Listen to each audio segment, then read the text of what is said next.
Maraming challenges sa panahong ito. Yung iba, real challenges. Pero marami, imagined horrors. Many of us overthink, overworry, and overburden our hearts, our minds with fears, with imaginings. Kaya napakahalaga na ating maturuan ang ating isip, ang puso, ang emosyon na makontrol, na magkaroon ng kapayapaan sa kabila ng maraming mga dahilan para maligalig. Dahil ang natitira na lang nating lakas ay ang nanggagaling sa Panginoon, yung kapayapaan, yung katahimikan at katiningan ng loob na dapat nating laging ipaglaban, laging subukan na palakasin at lagi naman dapat na panindigan. Maraming mga tukso para maguluhan ang isip. Maraming tukso para matakot, para magkaroon ng sari-saring concerns. Pero pagpapahirap lang yan sa sarili. Ang napakahalaga is to continue to discipline the mind, the heart, to be at peace no matter what. Real events could really challenge, terrify, and overwhelm. Kasi talaga namang maraming mga events ngayon na nakaka-challenge. But your mind could be your more cruel tormentor. Pagka nag-overthinking, nag-over-imagine, at ine-exaggerate ang mga concerns, ang mga alalahanin. Ang pamagat ng ating pag-aaral ngayon, sa ating patuloy na pagsilong sa kapayapaan ng Panginoong Hesus, your mind, your tormentor.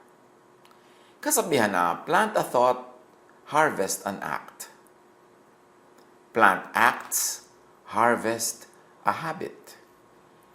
Pag lagi mong iniisip, magiging action yan. Pag lagi mong ginagawa, magiging habit. Proverbs 4:23, above all else, guard your heart, for everything you do flows from it. So, ang dapat bantayan ay ang puso, sometimes interchanged with the mind. Ang puso o ang isip, pinagpapalit-palit kumisan yan sa terminology at sa reference. So, guard your mind para ang isip natin ay maging tahanan ng kapayapaan, hindi ng gulo. Tahanan ng pagtitiwala sa Diyos, hindi ng pagdududa at hindi ng takot. Pero kailangan talaga yan, discipline. Plant habits, harvest a character. Pagpatuloy at inulit-ulit natin ang ating mga kaugalian, ating mga gawi, magiging ganun na ang ating pagkatao. And plant a character, harvest a lifestyle. Ano ang lifestyle natin ngayon, mga kapatid? Is it a lifestyle of peace or trouble? A lifestyle of fear or trust in the Lord and peace? Is it a lifestyle of vexation or of relaxation and even enjoyment? Yes, maraming challenges para maguluhan tayo, pero bakit naman tayo magpapa-overgulo? Bakit tayo magpapadala? Sapagkat ang isip natin, oras na yan ay nagpaakay na sa mga gulo, sa mga tinig na bubulong-bulong, sisigaw-sigaw para tayo magkalito-lito, lalo lang mahihirapan tayo sa ating buhay. 2 Timothy 1:7, sapagkat ang Espiritu ibinigay sa atin ng Diyos ay hindi Espiritu ng kahinaan ng loob, kundi Espiritu ng kapangyarihan, pag-ibig at pagpipigil sa sarili. Yan ang espiritu na dapat nating panghawakan, espiritu na dapat nating palabasin sa ating buhay, espiritu na dapat manaig, espiritu ng lakas ng loob, hindi ng kahinaan ng loob. So huwag lagi mag-iisip ng nakakapagpahina ng loob. Huwag makinig sa mga nagpapahina ng loob. Huwag manood, huwag lagi na magbasa ng mga nagpapahina ng loob.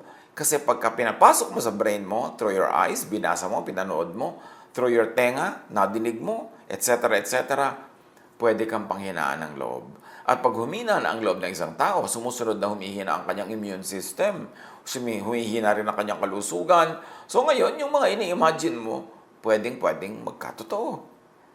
Ang espiritu daw ng Diyos ay espiritu ng kapangyarihan, hindi ng kahinaan, ng pag-ibig.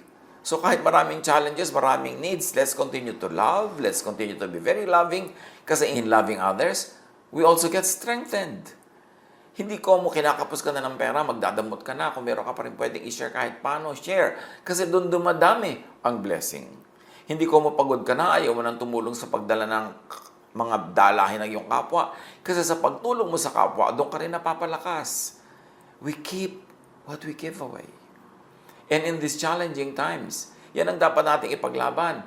Espiritu ng kapangyarihan, ng pag-ibig, at pagpipigil sa sarili. Pagpipigil na nervyusin, pagpipigil na magpadala sa mga nagpapahina ng ating loob, pagpipigil na makalimot na ang Panginoong Diyos ay buhay, mahal tayo, at nandiyan ang kanyang kapangyarihang nakalaan, handa para gamitin natin.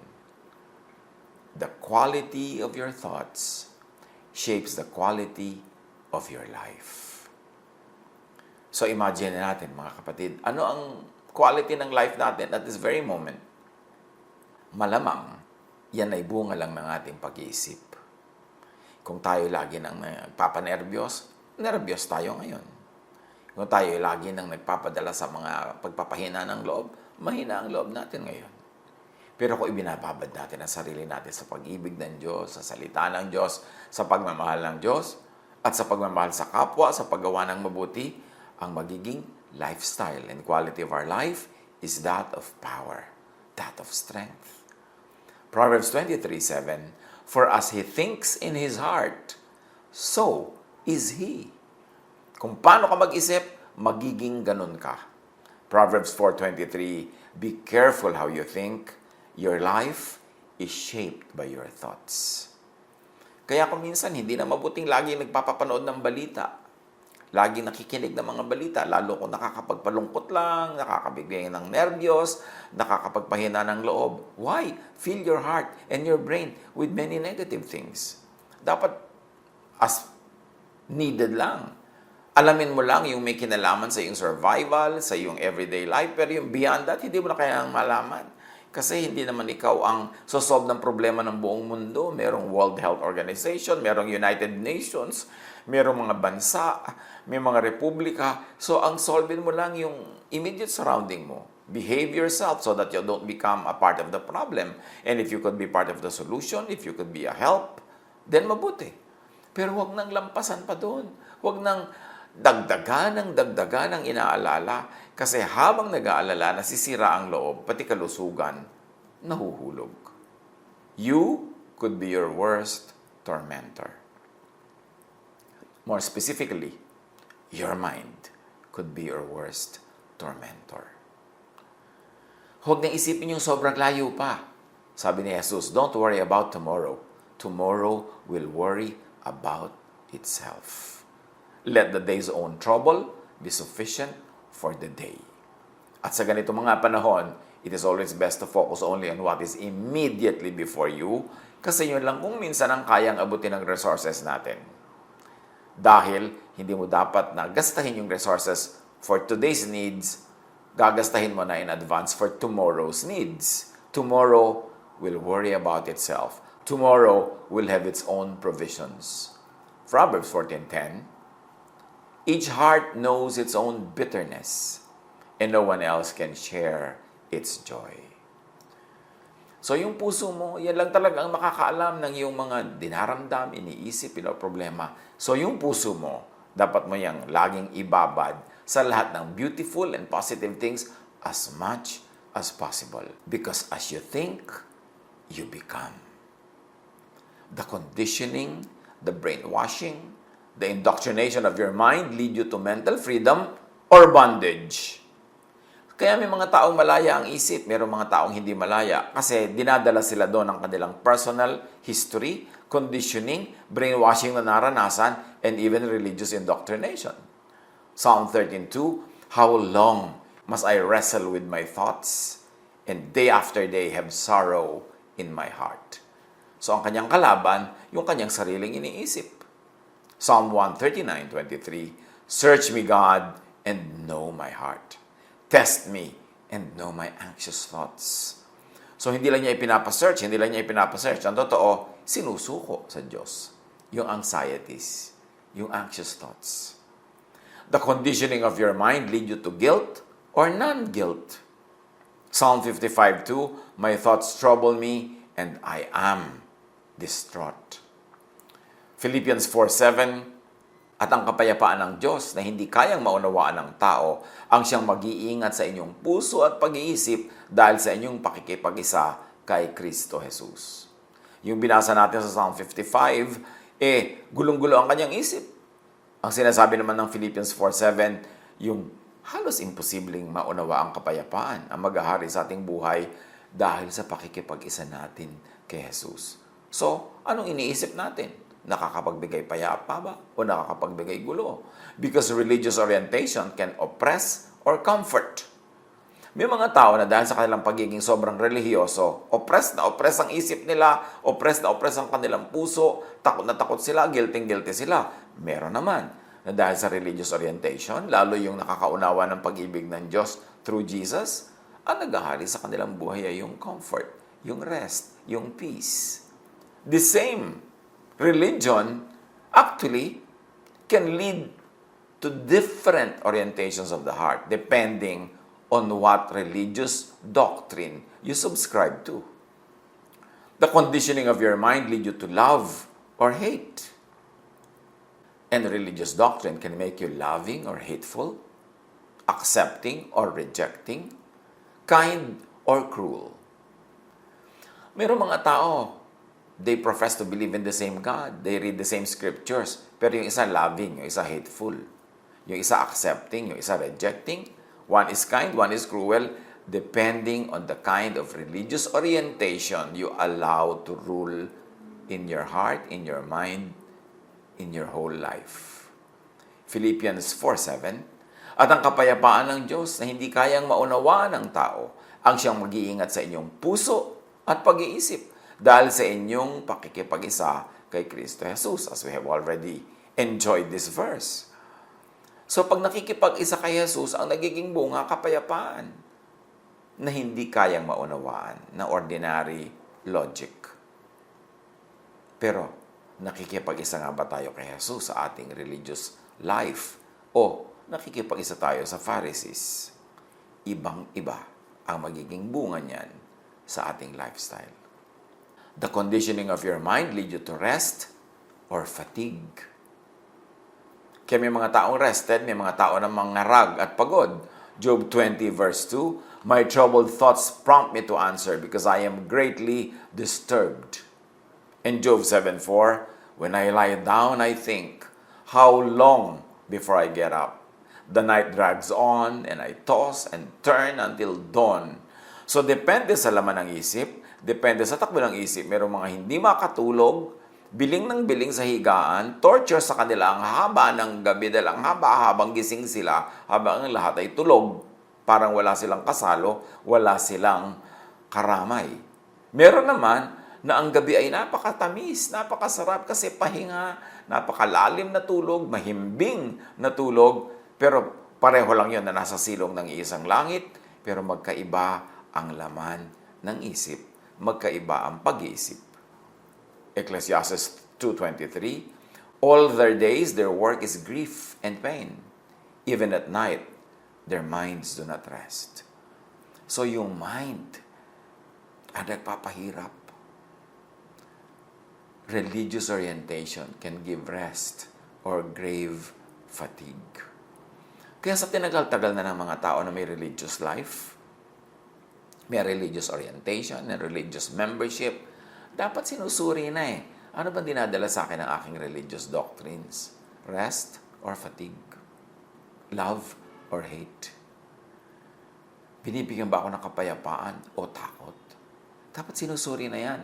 Kasi nagiging bunga yan ng takbo ng ating isip at ng mga ideya, ng mga doktrina na napapalagay sa loob ng ating isip na nagkaka-effect sa ating actions, sa ating behavior, sa ating habits, sa ating character, and eventually sa ating lifestyle.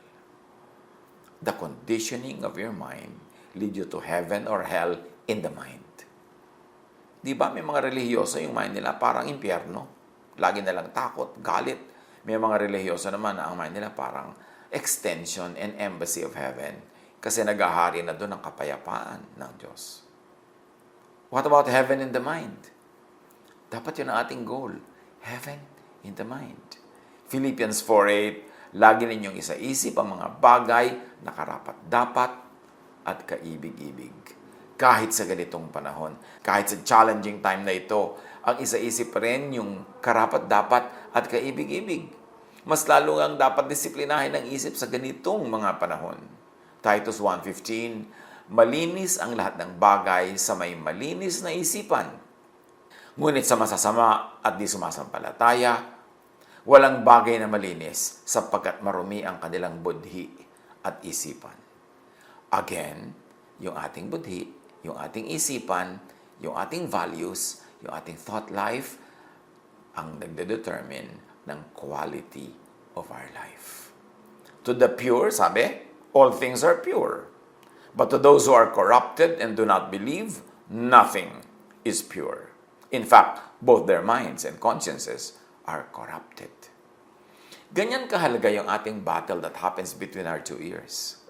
Kung anong thoughts ang hinahayaan natin maghari sa ating isip, kasi yun ang magiging totoo sa ating buhay. Kung warrior ka, pati yung kinakatakutan mo matutupad. Kasi yung worry mo parang prayer yan eh. At matutupad dahil inisip mo. Di ba? Pag naniwala ka, mangyayari. Kung ang pinaniniwalaan mo negative, pinaniniwalaan mo laging magkaka-trouble, magkaka-problem, magkakahirap, yun ang matutupad. Kasi yun ang prayer mo, whether or not you verbalize it and deliver it in the format of prayer. Ang isip, ang iniisip ay prayer. Kaya pag nag-iisip ka ng mga pangit na bagay, pinagpe-pray mo yun at malamang yun ay matupad. Because when you ask, you will receive. That's why it is important to discipline the mind. Everything that crosses your mind is a prayer. Hindi kailangan maging in the format of prayer na may amen sa dulo para maging prayer. So what about hell in the mind? Job 21:6. When I think about this, I am terrified. Trembling seizes my body. Analyzein natin, ha? Trembling seizes my body. I am terrified. When I think about this. So, mga ninenervyos dyan, kaya kayo nanginginig, kaya kayo natatakot, kasi iniisip nyo. Kasi yun ang pinag-iisipan, yun ang pinagtutuunan ng isip. Dapat change channels. Baguhin ang iniisip. Ang isipin nyo yung makakapagpayapa sa katawan, yung makakapagbigay ng katahimikan ng loob. Kasi, as you think, you become. 2 Corinthians 10:5, we take captive every thought to make it obedient to Christ. Binibihag namin ang lahat ng isipan upang matutong sumunod kay Kristo. So you see, ang dapat bihagin ng isipan, hindi kapwa, hindi ibang tao. Bihagin ang isipan. Napakahalaga. O baka ikaw ang bihag ng iyong isip. Yung isip mo na na-train na lagi magduda, so duda lagi ang nangyayari sa iyong buhay. Di walang may tutupad kasi it's only that which you believe that can happen. Faith moves mountains. Kung wala kang faith, kung na-train kang magduda at walang faith, di walang mangyayari sa iyong buhay. And even religious belief can make one's mind heaven or hell. Hindi ko mo relihiyoso ang tao, tahimik ha. Merong mga mula nung naging relihiyoso, nung palagi nagulot na takot. Hindi ko mo relihiyoso, maibigin. Merong nung naging relihiyoso, nung naging very rejecting of others, very hateful, and full of anger. Kaya, tinitingnan, pinipili mo rin ang daan na pinagdadalan sa iyo ng religion. Kasi, the same verse, iba-ibang religious sects and congregations, iba-iba interpretation. Pag napunta ka doon sa mahilig mag-interpret ng nakakatakot, nakakagalit, nung nakakapagpagyera, doon ka magagawi. Ngayon, ang science, sabi ng science, about everything that we have been discussing from the point of view of Scripture, sabi ng science, thoughts shape, alter the shape, keep changing the shape of the brain. And this is physically, meaning chemically, morphologically, structurally. Ang korte ng ating utak, physically, chemically, morphologically, structurally, ay iniiba, patuloy na yung pinag-iiba-iba, binubuo ng thought. Imagine that. How powerful thought is, that thought can change matter. Thought can change the shape of the brain. Yan ay proven na ng science. So when you think, sabi ng science, you build thoughts, and these become physical substances in your brain. So ano ang shape ng utak mo ngayon? Depende kung anong thoughts ang pinag-iisip mo. The wiring of the brain is not fixed, sabi ng science. It is adaptable. We can change the wiring of our brains. The brain can change quickly. So, gusto mong baguhin ang iyong buhay? Baguhin mo ang iyong iniisip, magiging bago ang shape ng iyong brain, and out of that shape ng brain at mga iniisip will come out a lifestyle. So, piliin mo kung anong lifestyle ang gusto mo by choosing your thoughts. Pwede mong piliin ang Pharisees-ness, pwede mong piliin ang Jesus-ness. At yun ang magiging quality of your spiritual life. Pwede mong piliin na maging legalistic, mag-stick sa law, i-implement ang law sa iyong buhay at sa iba, pero ang magiging bunga nun, napaka-rigid, napaka-inflexible, and sometimes even a very unkind lifestyle dahil legalistic. Pwede mo rin piliin yung grace. When you always think of God's grace, when you think in gracious ways, when you deal with people graciously, when you think of what is gracious, your mind changes its shape. And then it shapes your life. May epekto sa buhay mo ang iyong thought. Now, let us have a very brief review of the major brain and mind shapers. At tingnan natin kung ano dito ang pwede nating ayusin, pwedeng improvein para yung ating lifestyle ay mabago as our mind and the shape of our brain changes and as it is changed by our thoughts. Lahat nagsisimula sa thought. So, ano ang mga brain shapers? Experiences. Minsan, ganito tayo kasi anong kabataan natin, ganun tayo pinalaki, ganun tayo tinuruan, ganun tayo minahal, o ganun tayo hindi minahal. Experiences shape our brain. And experiences shape our life. 1 Corinthians 14:20, huwag kayong maging isip bata, maging tulad kayo ng matatanda sa inyong pangunawa. So, pag isip bata ka, parang bata ang buhay mo. Magiging pangbata ang mga decision mo. Kaya dapat daw, huwag kang maging isip bata, lalo kung hindi ka na bata. Change the way you think. At sabi ng science, experiences change the brain's plasticity. Another mind shaper is personal reflection. Pwede naman na na-shape tayo ng childhood, pero tapos na yun. Wala na tayong magagawa tungkol doon. Alam nga namang lagi dalang maging gano'n ang shape natin, ng brain natin, ng buhay natin, dahil gano'n ang naging experience. No, pwedeng palitan yan through personal reflection. Pagbubulay-bulay, pag-iisip, pagmumuni-muni, pagninilay-nilay, can change your thought, therefore can change the shape of your brain, therefore can change the way you think, the way you live, the way your lifestyle becomes. Psalm 26 verse 2, test me, Lord, and try me. Examine my heart and my mind. At syempre, nagpapatest ka kay Lord, nagpapa-examine ka, pero ang totoo nun, ikaw din nag-e-examine at nagtetest ng iyong sariling mind. Tama ba yung ganitong ginagawa ko? Mali ba ito? Alin ang mas magandang gawin? Paano ko mai-improve ang dati kong ginawa na? Paano ko tatanggalin yung mga kapintasan? Paano ko ayusin ang aking buhay? Dapat nagmumuni-muni. Sabi ng science, the same part of the brain that thinks about others is also used to think about ourselves. What you think, you will become. Because how you think of others is actually a reflection of how you think of yourself. Kaya yung mga mabait sa iba, kasi mabait ka sa sarili mo eh.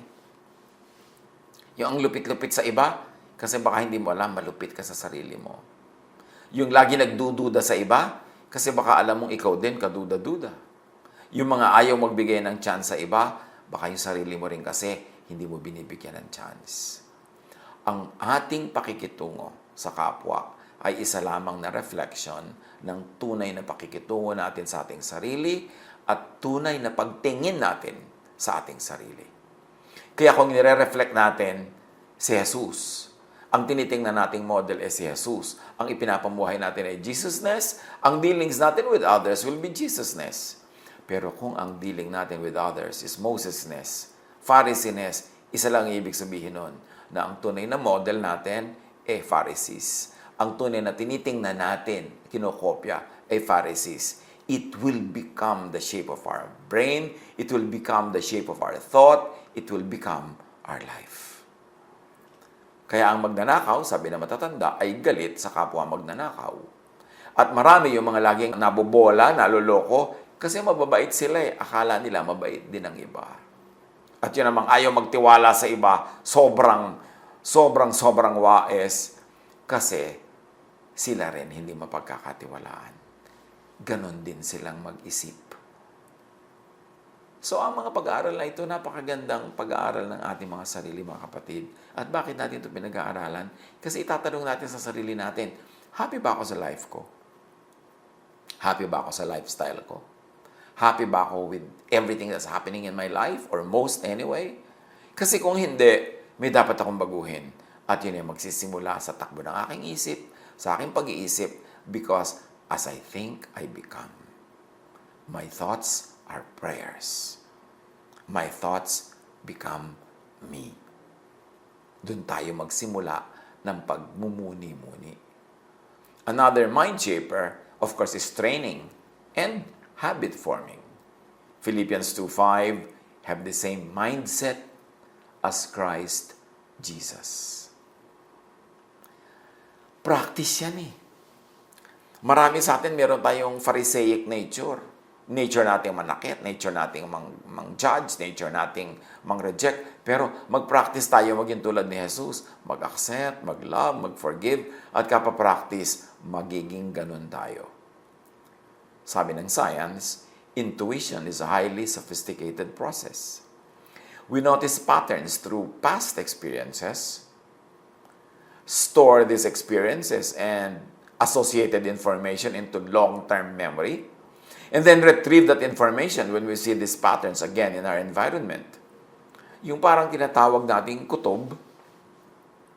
Bakit kuminsan nakikita mo yung tao, nakita mo lang siya, may kutob ka na agad na meron siyang hindi gagawing mabuti. At kadalasan natutupad, nangyayari.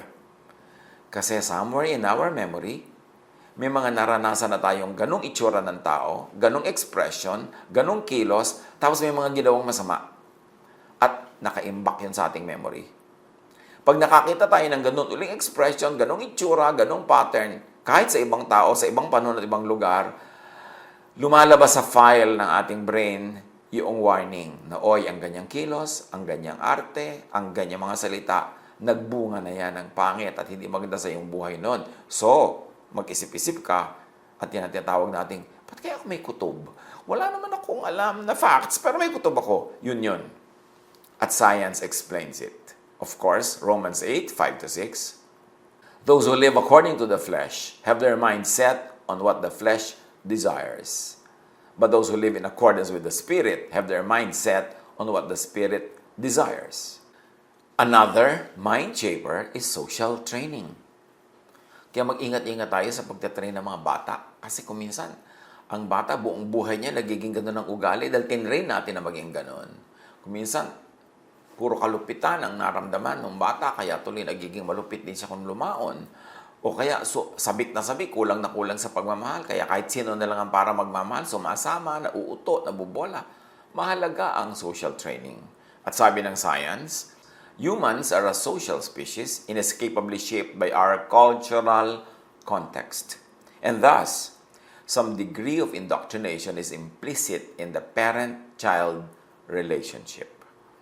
Marami sa atin bunga or biktima ng good treatment or maltreatment ng parents o ng equivalent ng mga parents sa buhay natin. Sabi sa Proverbs 12:8, a person is praised according to their prudence, and one with a warped mind is despised. What are we talking about here? Reward and punishment. When you continue to reward a child for any behavior, negative or positive, yun ang magiging behavior niya. Pagka pinanish mo or pinarusahan para sa isang ginagawa niya, iniisip or habit or behavior, magiging ganun siya. So, tingnan natin kung saan natin dinadala ang mga bata sa ating training. Tinetrain ba natin sila maging doormat? Hindi sila pwedeng mag-no, hindi sila pwedeng mag-argue ng kanilang case, hindi sila pwedeng tumanggi. E di tinetrain natin sila maging doormat, maging robot. Kung minsan, laging gino-glorify ng religion niyang sobrang obedience sa mga children. Is that really what we want? Kahit na ang nagpapasunod na sa kanila mali, hindi na sila makatanggi because they were never trained to not obey. Sabi ng science, social change is the result of social and mental mechanisms of an individual. At dahil ang lipunan is made up of individuals, therefore it is the quality of the individuals that will determine the quality of society, of a civilization, of a nation, or a church. We don't just copy, sabi ng science, the behavior of people around us. We also copy their minds. As we grow older, we learn what other people think, feel, and want, and adapt to it. Our brains are really good at this. We copy computations inside the brains of others. So talaga daw, majority ng mga tao, mangungopya lang, nangungopya ng magiging idol, nangungopya ng susundan, nangungopya sa leader, nagsasaulo ng sinabi ng mga taong hinahangaan nila o mahal nila o gusto nila. Mabuti ng mabuti kung yung nakokopya ay tama. Mabuti ng mabuti kung yung ina-idolize ay dadalhin sila sa freedom, hindi sa bondage. Dadalhin sila sa peace, hindi sa trouble. Dadalhin sila sa love, hindi sa hatred. It is important. Kaya pati ang mga bata, tinitingnan natin, sino ba mga hinahangaan nila? Kanino ba sila sumusunod? Sino bang ina-idolize nila? Kasi makakashape yun ng kanilang thought, therefore ng kanilang brain, therefore ng kanilang life. At marami sa atin, kahit mature na tayo, in our mature years, biktima pa rin o bunga pa rin tayo ng mga sinundan, hinangaan natin nung araw. So, piliin ang pakikinggan. Pag nagawi ka sa mga religious teaching na sobrang dogmatic, controlling, tinatanggalan ka ng karakter, ng pagkatao, ng free will, ano mangyayari sa buhay mo? Tapos ibe-brainwash mo yung anak mo in the same way, what will you do sa kanila? Of course, among many others, isang mind shaper na dapat nating tunay na pagtuunan ng pansin is religious training. Proverbs 22:6. Teach children the way they should live, and they will remember it all their life. And I add, do not teach children only what to think, but how to think. Huwag turuan ng mga bata lagi magmemorya. Turuan sila na mag-reason, na mga tuwiran. Huwag turuan ng mga bata na lagi nilang yes ng yes. Turuan silang manuri kung dapat ba mag-yes o hindi dapat. Turuan sila kung paano mag-isip. Huwag saksakan ang brain nila nang mememoryahin na lang nila at susundin na lang nila without question, without thinking, without modification. Because we will shape the quality of their mind and their brain pagkatapos ng training na yan. And science says, human beings seem to have mental circuits that recognize certain things as sacred and predispose us to feelings of spirituality. It's just a feature of our brains. So talagang merong religious orientation, spiritual orientation yung brain. Pero ang point is this, kanino nakatuon? Saang doktrina nakatuon? Anong religious lifestyle and belief ang pinagtutuunan? Kasi doon pupunta yung brain, yung tao, yung life. One other thing that is a mind shaper is education. Kaya yung mga educational systems natin, kung minsan hindi naman talaga nag-educate, nagke-create lang ng robots. In many schools, ang ina-awardan lagi yung most behave. Hindi na-awardan yung most argumentative. Samantalang dapat natuturuan ng bata na mag-argue. In a polite way, in a nice way, but to argue, hindi lang yes ng yes. ine-awardan natin lagi yung most punctual. But the most punctual are hardly creative. Kasi nakaset lahat yung utak nila, yung iniisip nila, yung mga ganyan. Kaya may mga trabahong bagay sa mga punctual people. But yung mga very, very creative endeavors, usually these are the people who get out of the box. And usually they are not the very punctual people all the time. Although, there are creative people who are still very punctual. So, kahanga-hanga yung kombinasyon sa utak nila nun. Pero anong klaseng individuals ang gusto natin makreate? Sa Sunday school, sa mga daily vacation Bible school, sa ating mga Bible studies, what kind of individuals do we want to be developed from people? Do we want to develop cardboard characters? Do we want to develop yes people? Do we want to develop robots? Or do we want to develop people who think? And if they need to do it, to argue their thoughts, to plead their case, because tayo yung mga taong binigyan ng Diyos ng brain, binigyan tayo ng capacity to analyze, at binigyan tayo ng freedom to pursue what we believe is best. Kaya ang ginoglorify lagi sa school, sa religion, uniformity. Bawal na ibang itsura mo kasi pati damit magkakamuka, pati yung mga haircut kumisan magkakamuka. God is a God not of sameness, but of variety. Kaya dapat din natin laging suriin, yung ba talagang system ng churches, yung system ng religion, yung ba talaga ang system ng Diyos? O inimbento lang yan ng mga religious leaders para padaliin ang kanilang paglilid, padaliin ang kanilang trabaho, so that everybody conforms, everybody says yes, everybody is herded like cows. Ganun ba talaga ang gusto ng Diyos? Tingnan natin si Jesus. Si Jesus nga mismo, hindi siya conformist. Ang dami niyang ginawang iba sa takbo ng buhay ng mga panahon niya, sa takbo ng templo, sa takbo ng mga synagogues. Si Jesus ang ating shepherd, di ba? Siya ang ating sinusundan. This is not to encourage rebelliousness. This is not to encourage trouble. This is not to encourage warlike attitude, but only to encourage us to respect each other's individuality. Kasi God made us as individuals. We are wonderfully made, fearfully and wonderfully made. Dapat nating igalang yun. So pati sa training ng pag-iisip, sa pagpayag natin kung anong iisipin ng mga bata, ng sarili natin, bigyan natin ng room yung freedom that God has instilled and given to everybody. Isaiah 44:18, ang mga taong gayon ay mga mangmang at hindi inuunawa ang kanilang ginagawa. Tinakpan nila ang kanilang mga mata at sinarhan ang isip sa katotohanan. So ito yung mga sunod-sunuran, mga hindi nag-iisip, hindi nag-analyze. And science says, whatever you are thinking creates a network pathway in the brain that gets reinforced and stronger. Habang iniisip mo, lalo ka nagiging ganon. So isipin natin kung ano nag-iisip natin sa buhay. Tayo ba'y negative thinker or positive thinker? Achiever ba tayo or defeatist? Anong iniisip natin? Lagi ba tayo natatakot? Tinatakot natin ang ating sarili at ang ating kapwa? We see the devil in a teacup. Lahat na lang pinagbibintangan natin na work ng devil. So para na lang devil talaga ang boss, devil ang amo, hindi ang Diyos. Ganun ba talaga yun? O ganun tayo mag-isip? Keep changing for the better. Keep improving for the better. And this happens in the realm of thought. Hindi pwedeng yung iniisip mo 10 years ago, 15, 20, 30 years ago, ganun ka pa rin mag-isip ngayon. Ibig sabihin, hindi ka nag-grow.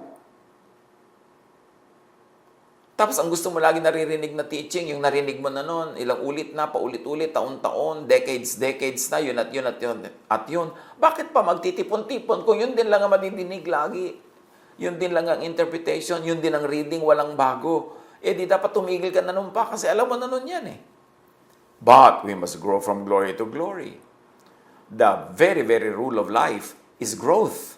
So, ganun din dapat sa ating mind, sa ating faith, sa ating doctrines, sa ating mga pag-unawa sa Diyos, nag-grow.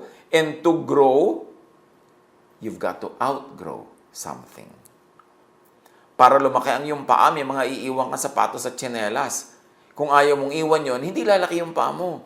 So may iiwan ka rin mga doktrina, may iiwan ka rin ng mga interpretation na nung araw ay bagay sa level of your understanding, but now that you are growing, kailangan ka na mag-adjust, hindi ka naman pupunta sa wrong, pupunta ka lang sa glory to glory. Change is another rule of life. So we've got to keep changing the way we think. Galatians 6:3, if anyone thinks they are something when they are not, they deceive themselves. So change for the true, sabi nga, the good, and the beautiful, sabi ng isang very famous person. Pwede ka rin namang mag-change but don't change for the true nga, but bad and ugly naman. Not for the untrue na, tapos bad and ugly pa. Why don't you choose the true, the good, the beautiful? Sabi ng kasabihan. Kesa sa true, but bad and ugly. May true, pero bad. Gusto mo yun ang laging isipin? May true, pero ugly. Gusto mo yun ang laging laman ng iyong isip at kopyahin? Why not the true, and the good, and the beautiful? Make your mind your mentor to the good, not your tormentor. Remember, ang number one na nagpapalaya sa atin o gumagapi at gumagapo sa atin ay ang ating sariling pag-iisip. Kaya kung merong dapat reviewin, how we think, what we think of. Your mind is a factory. It produces your life and your lifestyle. Luke 24:45, then he opened their minds so they could understand the scriptures. So you see, the scriptures had always been there, but the people never understood them. It took the opening of their minds by Jesus so they could understand the scriptures. So hindi ko may hawak ang Biblia, may hawak ang doktrina, may hawak ang relihiyon, ay naintindihan mo na. It takes the work of Jesus for us to understand scriptures. And real understanding of scriptures lead to freedom, not bondage. Leads to peace, not trouble. Leads to love, not hatred. Leads to grace, not the law. Ephesians 4:23, to be made new in the attitude of your minds. Magbago na kayo ng diwa at pag-iisip. Kaya mahalaga, progressive. Hindi yung stubbornly conservative, kasi hindi ka magbabago kahit kailan. Paano ka lalago? At saka kung hindi ka naman talaga totally happy sa nangyayari sa iyong buhay, ibig sabihin may dapat kang baguhin with the way you think, in the way you think. So reshape your brain, your thought, into the positive, cheerful, beautiful, hopeful. Remember, pwede ka mag-isip ng pangit, pero pwede ka rin mag-isip ng maganda. Pwede ka mag-isip ng nakakatakot, pero pwede ka rin mag-isip ng nakakapagpapayapa. Pwede ka mag-isip ng nakakagalit, pero pwede ka rin mag-isip ng nakakapagpaalis ng galit. Piliin mo kung anong iniisip mo. Kaya dapat pinipili din natin kung anong sinasabi ng kapwa ang papakinggan at ano yung tatanggihan. Yung pwede mo sabihin, I don't want to hear that, I don't want to talk about it. Meron namang mga taong hilig magpadala sa iyo ng kung ano ng video para ka lang pala takutin o galitin. Bakit mo kailangan panoorin? E di huwag mong panoorin. I-delete mo. At kung padala siya ng padala ng mga ganyan, i-block mo siya. Bakit mo papayagan na guluhin ka niya? Bakit mo papayagan na i-convert niya yung utak mo para yung kalaban niya maging kalaban mo rin? O may mga dadala sa iyo ng mga mensahe, mga sumbong para mang-inis. Bakit mo papakinggan? Pag pinakinggan mo ang lahat ng sinasabi ng mga tao tungkol sa iyo, sabi nga sa Bible, dapat hindi mo gawin yan kasi maririnig mong minumura ka ng iyong mga katulong. So, dapat huwag mo na lang alamin. Kung hindi nakakapagpasaya at hindi naman kailangan malaman, hindi necessary, huwag mo nang alamin kasi malulungkot ka lang. Discipline. Bakit mo kailangan malaman kung ilan lagi namamatay everyday? Bakit mo kailangan malaman kung ilan ang nahihirapan, ilan ang naghihiwalay na mag-asawa, ilan ang nagpapatayan? Ba't kailangan mo malaman yan? Unless police ka, unless social worker ka. Pero kung makakagulo lang sa iyong isip, makakatanggal lang yung happiness, why bother to know it, to know about it, to think about it, and then to spread it? Romans 12:2, huwag kayong makiayon sa takbo ng mundong ito. Sa halip, hayaan ninyong baguhin ng Diyos ang inyong pag-iisip upang maunawaan ninyo ang kanyang kalooban. Sa gayon, magagawa ninyo kung ano ang mabuti, kalugod-lugod, at ganap na kalooban ng Diyos. Do not conform to the pattern of this world, but be transformed by the renewing of your mind, then you will be able to prove what is good, what is the pleasing will of God.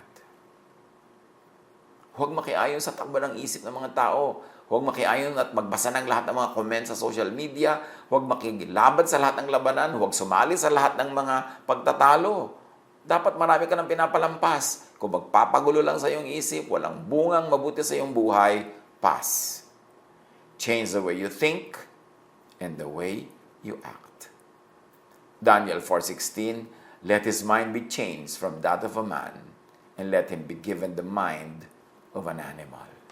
So you see, ano ba ang mind natin? Mind ng man, mind ng animal. Pwede yang mangyari, pwede yang palitan. Romans 8:6, the mind governed by the flesh is death, but the mind governed by the Spirit is life and peace. So the same mind can become death or life, can become trouble or peace. Choose. Choose wisely. It depends on what you think of, what you allow to cross your mind. So to change your habits, change your acts. 1 Samuel 10:6, the Spirit of the Lord will come powerfully upon you, and you will be changed into a different person. Job 9:27, kung kakalimutan ko lang ang aking pagdurusa at tatawanan ko na lang ang aking problema, ... well, yan ang mas mabuting gawin. Lalo't wala namang buting idudulot ang pag-aalala. Change your habits to change your character. Jeremiah 7:5-8, if you really change your ways and your actions, then I will let you live in this place. Lagi may dapat babaguhin, ha? Change your character to change your lifestyle. If you're not very happy with your lifestyle, lagi kang naloloko, lagi kang napagsasamantalahan, o kaya lagi kang napapaaway, lagi kang nalulugi, lagi kang nalang nalalagay sa gulo, there is something in the way you think that creates the habits and the lifestyle of yourself. Change your character. Then you will change your lifestyle. Matthew 18:3, and he said, truly I tell you, unless you change and become like little children, you will never enter the kingdom of heaven. In many ways, it can be said, unless you change the way you think, you will never experience peace. You will never experience joy, happiness. If you do not think like children, trusting, kind, loving, colorblind, meaning hindi pumipili ng mga races, hindi pumipili ng ganito at ganyan, mapagtanggap, nakikipaglaro kahit kanino, maibigin. Unless you think like children, unless you change the way you think, you will never experience heaven in your mind, heaven in your heart. So change your lifestyle to change your life. Job 42:10, after Job had prayed for his friends, the Lord restored his fortunes and gave him twice as much as he had before. Remember, yung mga friends si Job, una dumating para siya i-comfort, then later on, tinorture na siya ng tinorture. Pero pinag-pray sila ni Job sa kabila ng ginawa nila, and after Job prayed, the Lord restored the blessings in his life. Psalm 23:6, surely, your goodness and love will follow me all the days of my life, and I will dwell in the house of the Lord forever. How does that happen? When the Lord is our shepherd. When we follow in His footsteps. When we think His thoughts. When we allow the computations in His mind to become the computations and configurations in our mind. Peace and love will follow us all the days of our life. When you think kindness, you beget kindness. When you are generous, you receive generosity. When you are loving, you receive love. You give and you keep it because you keep what you give away. What you think becomes you. Proverbs 11:19, truly the righteous attain life, but whoever pursues evil finds death. So what do you find when you think? Life or death? What do you find when you review your life? What do you find when you review your lifestyle, the way you think, the way you treat others? It is all fruits of the way you think. If you're not happy with anything, change the way you think, and your life will change. If you're happy with anything, continue thinking about it, continue improving thinking about it, and it will even grow from glory to glory. It all begins with the thought. Why? Because our mind is the kingdom of God. But when you don't let God rule in that kingdom, you allow Satan to rule in your kingdom. That's why don't give Satan a space. Don't give him a space in your mind, in your thought, para hindi maging nakakatakot at nananakot ang ating mga iniisip. Kailangan nating matuto magtiwala sa Diyos, manalig, sumamba, at magkaroon ng payapang isip. Napakarami natin pinag-aralan sa maiksing panahon. Marami mga ideya. Pero isa lang ang dapat nating tandaan. Kung ano ang takbo ng buhay mo ngayon, yun kasi ang takbo ng iyong isip. Huwag natin yun i-deny. Ang dami na natin binasang verses that say the same thing. Kung gusto mong palitan ang takbo ng iyong buhay, palitan mo ang iyong pag-iisip. Pag pinalitan mo ang pag-iisip, mapapalitan ang iyong vocabulary, ang iyong words, mapapalitan ang iyong mga sinasabi, ang declarations, mapapalitan ang pakikitungo mo sa kapwa, mapapalitan ang mga ginagawa mo, ang iyong work ethic, mapapalitan ang iyong buhay.